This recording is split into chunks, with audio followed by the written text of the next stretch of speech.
Hi friends, welcome back to my channel. Time waste చేయను, ఎందుకంటే మనకి టెట్కి చాలా తక్కువ రోజులు ఉన్నాయండి. అవుతున్నాయి కూడా ఆల్రెడీ ఎగ్జామ్స్. ఎందుకంటే టీఎస్ వాళ్ళకి ఏపీ వాళ్ళకంటే కొంచెం టైం ఉంది. ఇప్పటి నుంచే ప్రిపేర్ అవుతారని ఏపీ వాళ్ళకి చిన్న అడ్వైజ్. ఓకే, ఇక డైరెక్ట్గా మనకు టాపిక్ ఏంటంటే టెట్ డిఎస్ నుంచి కంపల్సరీగా వస్తున్నటువంటి టాపిక్ ఏంటంటే అపరిచిత పద్యం నుంచి కన్ఫర్మ్గా మనకు అడగడం జరుగుతుంది. ఈ అపరిచిత పద్యంకి అసలు ఏంటి సార్ అంటే, అపరిచితుడు అంటే ఎవరండి? అపరిచితుడు అంటే తెలియలేని వ్యక్తి, సమ్మన్ ఎవరో, ఐ డోంట్ నో. అంటే అపరిచితుడు అంటే ఎవరో మనకు తెలియదు. అపరిచిత పద్యం అంటే ఏంటి అంటే, మనం ఇప్పుడు వరకు చదువుకుంటున్నటువంటి పాఠ్యాంశాల్లో ఇచ్చినటువంటి పద్యం కాకుండా కొత్తగా ఏదైనా ఒక పద్యాన్ని ఇచ్చి ఆ పద్యం యొక్క భావం కానివ్వండి, సంథింగ్ ఏం వండుతారో అవి ఆడడం జరుగుతుంది అంతే. ఈ అపరిచిత పద్యానికి మనం ఖచ్చితంగా నన్ను అడిగితే మెంటలబిలిటీ అండి. అంటే దీంట్లో చదవలసింది ఏం లేదు, మనం రాయవలసింది ఏం లేదు, బట్టి పట్టవలసింది ఏమీ లేదు. జస్ట్ మనం ఏంటంటే ఒక డిఫరెంట్ లాజికల్ థింకింగ్ ఎవరికైతే ఉందో, ఐ మీన్ ఏంటంటే ఇంకా షార్ట్కట్లో చెప్పాలంటే మెంటల్ ఎబిలిటీ అంటే మానసిక సామర్థ్యాన్ని బట్టే మన ఈ అపరిచిత పద్యాల్లో వస్తున్నటువంటి క్వశ్చన్స్ని ఈజీగా మనం ఐడెంటిఫై చేయొచ్చు. దానికి ఏంటంటే విషయం ఏంటంటే నేను ఫైనల్గా ఇది 15 పాయింట్స్. దయచేసి నేను మీకు ఇచ్చే అడ్వైజ్, టెట్ కానీ డిఎస్ కానీ ఎవరైనా ప్రిపేర్ అవుతున్న వాళ్ళు ఆల్రెడీ ఉన్నారు. టెట్ మన తెలంగాణ వాళ్ళు అయితే ప్రజెంట్ వాళ్ళు రెడీగా ఉన్నారు, సిద్ధంగా ఉన్నారు. కాబట్టి ఒక నోట్బుక్ తీసుకోండి. నేను 15 పాయింట్స్ చెప్తాను.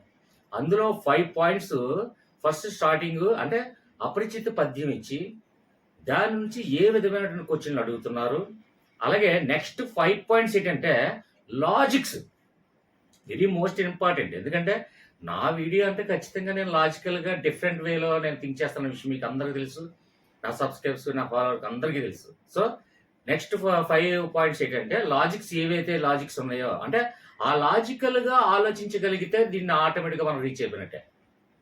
ఇక లాస్ట్ 5 పాయింట్స్ ఏంటంటే మనకి ఏ అంశాల నుంచి ఎక్కువగా మనకి టెట్ నుంచి వస్తున్నాయని కూడా రీసెర్చ్ చేసి, ఐ మీన్ ఏంటంటే కన్సిడర్ అయిన తర్వాత ఈ వీడియోలో అవి నేను మెన్షన్ చేయడం జరుగుతుంది. సో ఈ 15 పాయింట్స్ ఒక నోట్ తీసుకొని, ఒక పెన్ను పేపర్ తీసుకొని ఈ 15 పాయింట్స్ రాసుకోండి. ఇది కరెక్ట్గా మీరు మైండ్లో ఆలోచించారు ఒకసారి. ఇందులో ఏమీ లేదండి, నేను డైరెక్ట్గానే చెప్తాను.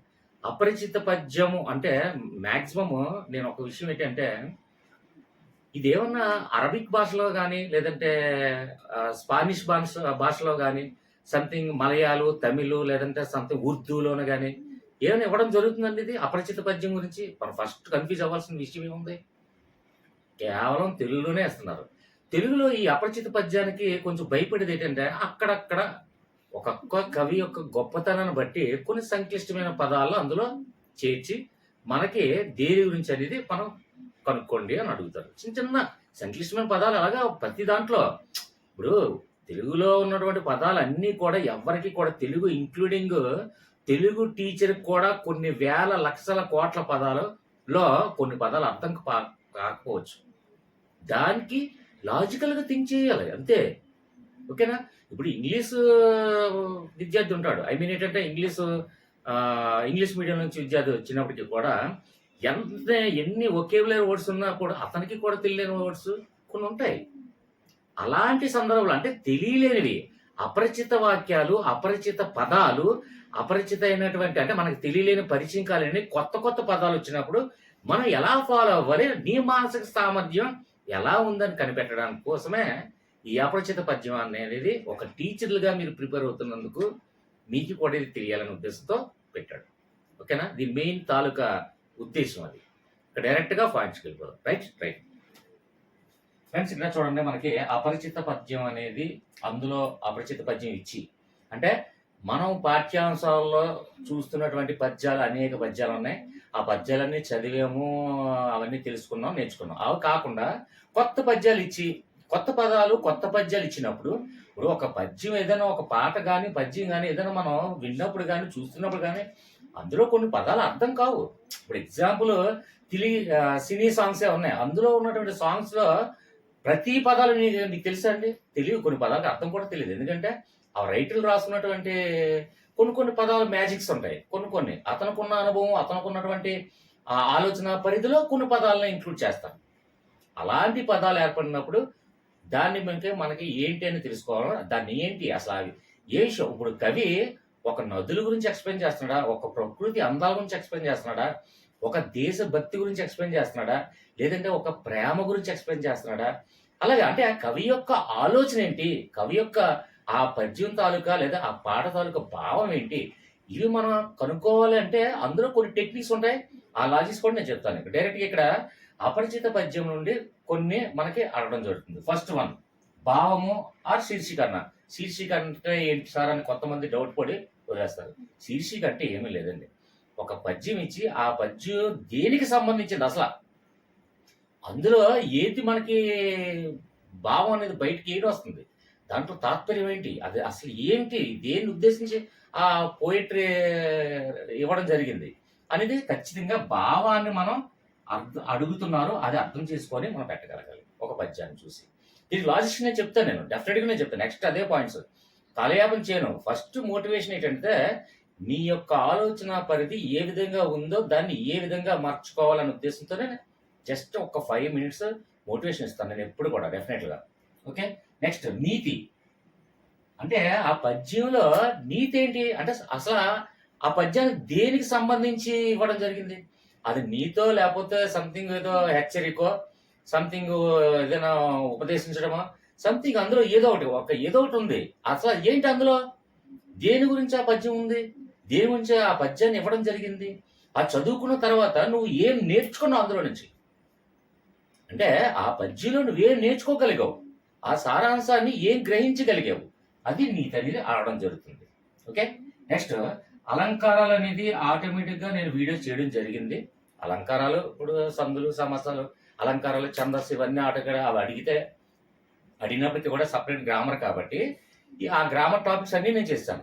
మీకు ఎక్కడైనా కావాలంటే ఇందులో అలంకారాలు నేను వీడియో ఎక్స్‌ప్లెయిన్ చేయడం జరిగింది క్లియర్‌గా. అలంకారాలు గాని, సందులు గాని, ఛందస్సు గాని సంథింగ్ మొత్తం తెలుగు గ్రామర్ ఉన్నదన్నీ కూడా నేను చేయడం జరిగింది. నా ఛానల్ ఏమో హవిషా షోనిష్ అని టైప్ చేసి, స్పేస్ ఇచ్చి, తెలుగు అని టైప్ చేసి, స్పేస్ ఇచ్చి, ప్లేలిస్ట్ అని టైప్ చేసి యూట్యూబ్‌లో సెర్చ్ చేస్తే నా తెలుగులో ఉన్నటువంటి తెలుగు టెట్, డీఎస్‌కి సంబంధించిన గ్రామర్ మొత్తం కూడా అందులో ఉంటది. అందులో చూడండి క్లియర్‌గా. అప్పటికి మీకు కనిపించకపోతే, సార్ నాకు కనిపించలేదు సార్ లింక్ షేర్ చేయండి అంటే కామెంట్ రూపంలో తెలియజేస్తే డెఫినిట్‌గా లింక్ షేర్ చేస్తాను. అది కూడా ఇంకో విషయం ఏంటంటే డిస్క్రిప్షన్‌లో నా వాట్సాప్ గ్రూప్ లింక్ ఉంటది. వాట్సాప్ గ్రూప్‌లో ఆల్రెడీ ఈ వీడియోస్, లింక్స్ అన్నీ కూడా నేను పెట్టడం జరుగుతుంది. అది గమనించండి.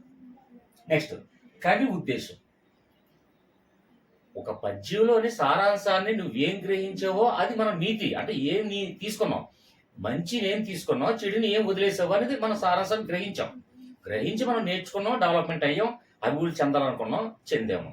అయితే కవి ఏం చెప్పాలనుకుంటున్నాడు? అసల అందులో మంచిని గ్రహించమనా?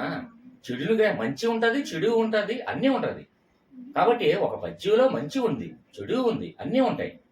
ఉపకారం ఉంది, పరోపకారం ఉంది, నష్టం ఉంది, లాభం ఉంది. అన్నీ అంటే ఎక్కడైనా సరే మన ప్రకృతిలో గాని, మన విశ్వంలో గాని ప్రతి దానికి కూడా ఒక పాజిటివ్ ఉన్నట్టు అలాగే నెగెటివ్ కూడా ఉంటది. అలాగే ఒక పద్యంలో పాజిటివ్ ఉంటది, నెగెటివ్ ఉండొచ్చు. కాబట్టి ఆ కవి యొక్క ఉద్దేశం పాజిటివ్‌ని ఏ విధంగా మనకి నేర్చుకోవాలనే ఉద్దేశంతో ఆ పద్యాన్ని ఇవ్వడం జరిగింది. అంటే కవి యొక్క ఆలోచన విధానం నువ్వు గమనించగలిగితే ఈ కవి ఉద్దేశం అనేది ఈజీగా మనం పెట్టగలం. ఓకేనా? అర్థమవుతది ఆటోమేటిక్‌గా. ఎందుకంటే నేను నెక్స్ట్ టెక్నిక్స్ చెప్తాను, లాజిక్స్ చెప్తాను నేను. ఆ పద్యంలో పద్యంలోని కొన్ని పదాలు అర్థమైన సందర్భంలో ఏం చేయాలని లాజిక్ నేను డెఫినెట్‌గా చెప్తాను. నెక్స్ట్ టాపిక్ అదే. ఇక పదాల అర్థాలు. పదాల అర్థాలనేది కొన్ని మన అర్థం కాలేని సందర్భంలో దీని పదాల అర్థాలు నెక్స్ట్ మనకి 5 పాయింట్స్‌లో అంటే పదాల అర్థాలు తెలియలేనప్పుడు ఏ విధంగా మనం లాజికల్‌గా థింక్ చేయాలని కొన్ని నెక్స్ట్ టాపిక్స్ అదే చెప్తాను. అంటే ఇక్కడ మనకి 5 టాపిక్స్ అంటే అపరిచిత పద్యం నుంచి ఈ 5 టాపిక్‌లో నుంచి ప్రశ్నలు రావడం జరుగుతుంది. అది గమనించండి. ఒక చిన్న నోట్‌బుక్ రాసుకోండి. ఓకే. నెక్స్ట్ ఇప్పుడు లాజిక్స్‌కి వచ్చాము. ఈ లాజిక్స్ ఇంకొక 5 లాజిక్స్ చెప్తాను. తర్వాత ఇంకొక 5 టాపిక్స్ చెప్తాను. అంతే clear. Okay. Next continue. Logics continue. Okay అండి. కంటిన్యూ. వెరీ మోస్ట్ ఇంపార్టెంట్ కొద్ది కాన్సంట్రేషన్ చేసి ఈ పాయింట్స్ లాజిక్స్ అండి ఇవి.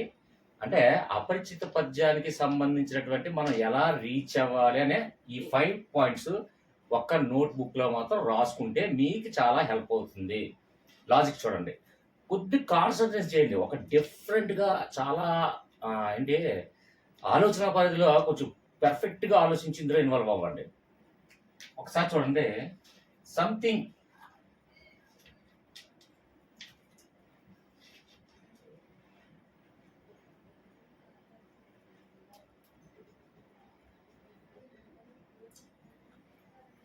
ఇది ఒక పద్యం అని భావించండి. పద్యానికి ఒక 4 లైన్లు ఉంటాయి కదండి, 4 లైన్లు అలా పెట్టాను అనుకోండి. ఏదో సంథింగ్ పద్యం. దీనికి ఎలా అనేది నేను ఎగ్జాంపుల్ కూడా నేను చెప్తాను. ఫస్ట్ చూడండి, ఇక్కడ లాజిక్స్ ఏంటంటే చివరి ఫస్ట్ పాయింట్, చివరి పంక్తిలో ఎప్పుడు కూడా భావం దొరుకుతుంది. కరెక్ట్గా ఆలోచించండి.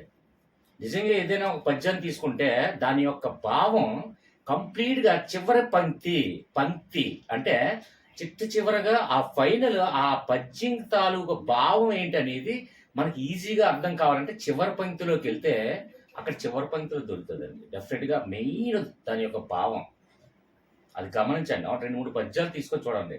అందులో ఏదో ఒక నీతి చెప్తున్నాడు అనుకోండి, ఆ నీతి పలానా నీతి చెప్తున్నప్పుడు సంథింగ్ అందులో మంచి కానీ చెడు కానీ ఏదో మొత్తానికి ఆ పద్యం అన్ని లైన్లో ఉన్నప్పటికీ కూడా చివరి పంక్తికి వచ్చేసరికి దానివల్ల ఇలా జరిగింది వినరా వేమన, వినరా సుమతి, అందుకే ఇలా చెయ్యకురా, అందుకే ఇలా నడుచుకోవాలి అని చివరగా మనం ఎప్పుడు కూడా చూడండి, పవన్ కళ్యాణ్ డైలాగ్ చివరి పంక్తి చివరి డైలాగ్ మనదైతే ఆ కిక్కే వేరంటారు చూడు. ఏ పద్యలోకైనా వినరా వేమన, వినరా సుమతి సంథింగ్ లాస్ట్కి వచ్చేసరికి కంప్లీట్గా ఒక కన్క్లూజన్ ఇస్తారు. అంటే భావం ఎప్పుడు కూడా చివరి పంక్తిలో దొరుకుతుంది. మ్యాక్సిమం కరెక్ట్గా ఆలోచిస్తే. నేను చెప్పేది నిజంగా హార్ట్ఫుల్గా మీకు నచ్చితే లైక్ చేయండి. నిజంగా చెప్తున్నాను, ఏదైనా ఒక పద్యం మనకు అపరిచిత పద్యం, ఆ పద్యం ఎప్పుడు మనం చూడలేదు కాబట్టి దాని యొక్క ప్రధానమైనటువంటి భావం చివరి పంక్తిలో దొరుకుతుందండి. First logic. నెక్స్ట్ చూడండి, ఎక్కువ సార్లు వచ్చిన పదాన్ని ఏది అనేది మనం అబ్జర్వ్ చేయండి.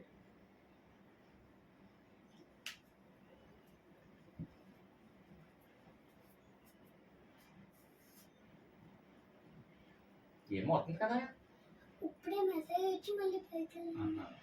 ఓకే ఓకే, అది ఆగిపోతే చెప్పు. మెసేజ్ వచ్చినా ఏమొచ్చినా పర్వాలేదు, కానీ ఆగిపోతే అది ప్లే అవ్వకుండా ఆగిపోతే అలా చెప్పు. చీకటి అయిపోయింది అనుకో అప్పుడు చెప్పు. ఒక నిమిషం, ఇక్కడ మనకేంటంటే ఎక్కువ సార్లు వచ్చిన పదం ఒక పద్యంలో బాగా అబ్జర్వ్ చేయండి. సెకండ్ లాజిక్ ఇది. ఒక పద్యంలో అబ్జర్వ్ చేస్తే ఆ కవి ఏం చెప్తాడంటే ఒక 2-3 సార్లు 4 సార్లు రిపీట్ అవుతుంటది ఏదో సంథింగ్, ఒక పదం ఒక విద్యకి సంబంధించిన పదమో, ఒక మంచి సంబంధించిన పదమో, సంథింగ్ ఒక గురువుకి సంబంధించిన పదమో, ఒక దేశానికి సంబంధించిన పదమో, ఒక శ్రామికుడు ఏంటంటే ఒక వ్యవసాయ రైతుకి సంబంధించిందో, అంటే ఆ పద్యంలో ఉన్నటువంటి ప్రధానమైనటువంటి కేంద్రం ఎక్కడదో తెలుసా, అది ఖచ్చితంగా రిపీట్ అవుతుంటుంది. ఆ పదవి ఎక్కువసార్లు రిపీట్ అవుతుంది. అంటే ఒక పద్యంలో 2-3 సార్లు రిపీట్ అవ్వచ్చు. ఒక పద్యంలో 4 లైన్లకి 4 సార్లు కూడా ఆ పదం రిపీట్ అవ్వచ్చు. అంటే మొత్తానికి ఒక 2-3-4 సార్లు రిపీట్ అయ్యే పదాన్ని ఏదో మీరు అబ్జర్వ్ చేయండి. అది సెకండ్ కేంద్ర భావం. అదే మెయిన్ కేంద్ర భావం. కేంద్రం అంటే ఏంటి?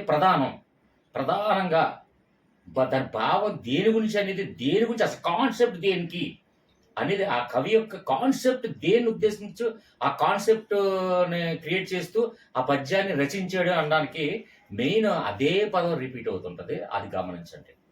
ఓకేనా ఫ్రెండ్స్? రైట్. నెక్స్ట్ వన్ చూడండి.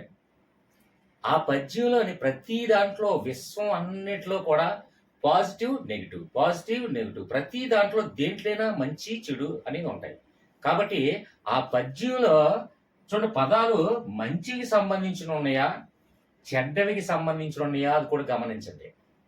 మంచి పదాలు ఉన్నాయి అనుకోండి, ఆ పద్యంలో మంచి పదాలు అంటే పదాలు మనం కొన్ని ఒక పద్యంలోనే అన్ని పదాలకు అర్థం నాకు కూడా తెలియదు, ఎవరికి తెలియదు. రచించిన కవిలు కూడా కొన్ని కోట్ల పదాల్లో అర్థాలన్నీ కూడా తెలుసుకోవాలని రూల్ లేదు. తెలుసుకోవచ్చు, లేదా తెలుసుకున్నాడు అని మాత్రం కూడా అనుకోని అవసరం లేదు. ఎందుకంటే కొందరికి వచ్చినవి కొందరికి తెలిసినవి కొందరికి వస్తాయి. ఇప్పుడు నాకు వచ్చినవి మీకు రావు, మీకు వచ్చినవి నాకు రావు, ఎవరిది అంతే. కాబట్టి కొన్ని తెలిసిన పదాలని ఆధారంగా తీసుకొని ఆ పదాలు మంచికి సంబంధించినయా చెడుకి సంబంధించినయా అని గమనించండి.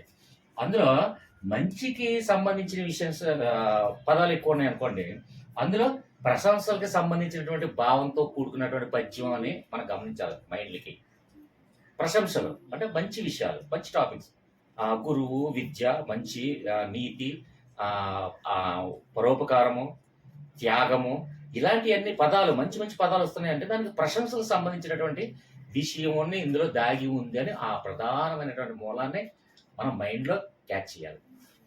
చెడుకు సంబంధించిన విషయాలు ఉన్నాయి అంటే తస్మాత్ తస్మాత్ జాగ్రత్త, ఇలాంటివి జరిగితే నష్టం వాటిల్లుతుంది, ఇలా చేస్తే అలా జరుగుతుంది, అపకారికి పరోపకారం, ఇలాంటి సంథింగ్, ఇలాంటి అంటే ఇలాంటి చెడుకు నెగిటివ్కి సంబంధించిన పదాలు ఎప్పుడైతే ఉన్నాయని గమనించామో అవి హెచ్చరికతో కూడుకున్నటువంటి పద్యాలు అని మనకు అర్థం చేసుకోవచ్చు ఆటోమేటిక్గా. ఏంటి, ఒక పద్యంలో ఉన్నటువంటి అన్ని పదాలకి కూడా అర్థాలు తెలుసుకుంటేనే మనం భావం చెప్పగలమని మాత్రం ఇంపాసిబుల్. నా మైండ్ సెట్ అది కాదు అని మీరు కూడా భావించండి. అక్కడక్కడ మనకి తెలిసిన పదాలు, చిన్న చిన్న 2-3 పదాలు అర్థమైతే చాలండి. ఆ పద్యం దేనికి సంబంధించింది, దాని భావం ఏంటి, దాని నీతి ఏంటి, మనం ఏం గ్రహించామో, ఆ పదాలు ఏంటి, అవన్నీ ఈజీగా అర్థమైపోతుంది. మన కొత్త పద్యం ఏర్పడినప్పటికీ కూడా ఎవరో రాసినటువంటి శ్రీశ్రీ గారు లేకపోతే సంథింగ్ వేటూరి, సంథింగ్ ఎక్కడ నన్నయ్య తిక్కన రాసినటువంటి కొత్త పద్యాలు మనం చదవలేదు. అవి కూడా ఎవరో ఎక్కడో మన గ్రంథాల్లో దొరికాయి. అవి తీసుకొచ్చి మనం ముందు పెట్టినా సరే అందులో మనకు అర్థమైనటువంటి చిన్న చిన్న చిన్న చిన్న పదాలు బట్టి దాని యొక్క భావం, దాని యొక్క ప్రధానమైనటువంటి ఉద్దేశం, ఆ కవి ఏమనుకున్నాడు, ఏం తెలియచేయాలనుకుంటున్నాడు, ఇవన్నీ కూడా ఈజీగా గమనించవచ్చు. కాకపోతే ఓన్లీ నేను ఫస్ట్ స్టార్టింగ్లో చెప్పాను, మెంటల్ ఎబిలిటీ, నీ మానసిక సామర్థ్యంపై ఆధారపడింది ఈ అపరిచిత పద్యం. అంతే, ఇందులో కంఠస్థ పెట్టవలసిందే లేదు, మనం ఏమైనా బట్టి పట్టవలసిన లేదు, నోట్స్ పెన్ను రాయవసరం లేదు, ఏమీ అవసరం లేదు. జస్ట్ నీ ఆలోచన విధానంపై ఆధారపడి ఉంటుంది. ఓకే, నెక్స్ట్ చూడండి. దాన్ని బట్టి ఇక్కడ పదాలు మంచివి అయితే ప్రశంసలకు అనుగుణంగా ఉన్నట్టు, లేదంటే చెడ్డ పదాలు లాంటివి ఉన్నాయంటే హెచ్చరికలు జారీ చేస్తున్నట్టు, ఇలాంటి భావాన్ని మనం కనుక్కోవచ్చు. నెక్స్ట్ ఇక్కడ వెరీ మోస్ట్ ఇంపార్టెంట్ అండి ఇది. ఈ గీతలు ఎందుకు పెట్టినప్పుడు చెబుతావు చూడండి. అర్థం కాని పదాలు మనకు కొన్ని ఉంటాయి. ఏదైనా ఒక పద్యం తీసుకుంటే అందులో కవి యొక్క ఆలోచన పరిధి, అతని యొక్క శక్తి సామర్థ్యాలకు అనుగుణంగా అతను నేర్చుకున్నటువంటి గ్రంథాలు, సంస్కృత పదాలు, కొత్త కొత్త పదాలు, ఇవన్నీ అతను నేర్చుకున్నటువంటి అతని ఆలోచన పరిధిలో కొన్ని సంక్లిష్టమైన పదాలను అందులో ఏర్పడడం జరుగుతుంటుంది. కొందరు రాసే పదాలు ఏంటంటే కొన్ని క్లియర్గా మనకు అర్థమవుతాయి. ఇప్పుడు వేమన ఇలాంటి శ్రీశ్రీ గారు రాసి కొన్ని అర్థమవుతాయి. అక్కడ మన పురాణ కాలంలో అంటే సంస్కృతం నుంచి పుట్టిన తెలుగు పదాలు అని అంటారు, అలాగే ద్రావిడ నుంచి పుట్టిన కొన్ని పదాలు అంటారు, కొన్ని డిఫరెంట్గా కొన్ని సంక్లిష్టమైన పదాలు ఉంటాయి. కాబట్టి ఆ కాలంలో రచించినటువంటి రచయితల కొన్ని పదాలు మనం అర్థం కాలేవు. అప్పుడు మనం ఏం చేయాలి? లాజిక్. చూడండి, ఒక పద్యానికి ఒక 4 లైన్లు ఉన్నాయనుకోండి, కామన్గా ఈ కామన్ పాయింట్. ఈ 4 పదాల్లో ఇక్కడ ఈ పదం మనకి చాలా సంక్లిష్టంగా ఉంది, అర్థం కాల. సంస్కృతం నుంచి వచ్చినటువంటి ఏదో ఒక కొత్త పదం మనం చదవడానికి చాలా క్లిష్టంగా ఉంది. అంటే త్యాగ ఇలా రకరకాల, అంటే దా కింద ఈ ఒత్తు కింద ఆ ఒత్తు, రకరకాలుగా కొన్ని క్లిష్టమైనటువంటి పదాలు తీసుకొచ్చి అందులో ఏర్పడటం జరుగుతుంది ఆ పద్యం. తర్వాత ఎక్కడో ఒక పదం మనకు అర్థం కాల, ఎక్కడో పదం మనం అర్థం కాల, ఎక్కడో పదం మనం అర్థం కాల, ఎక్కడో పదం మనకు అర్థం కాలేదు, ఎక్కడో ఒక పదం మనం అర్థం కాలేదు. అంటే కొన్ని సంక్లిష్టమైన పదాలు అందులో ఉన్నాయి, దానికి మనకు అర్థాలు తెలియదు. అప్పుడు మనం ఏం చేయాలి? ఇవన్నీ ఒక లాజిక్స్ అయితే ఇది మెయిన్ లాజిక్ ఏంటంటే, మనకి ఏదైతే పదాలు అర్థం కాలేవో అర్థం కాలేని పదాలు ఇలా చిన్న రౌండ్ చేసుకొని ఆ పదాలన్నీ వదిలేసేయండి. అర్థం కాలేని పదాలన్నీ వదిలేసేయండి.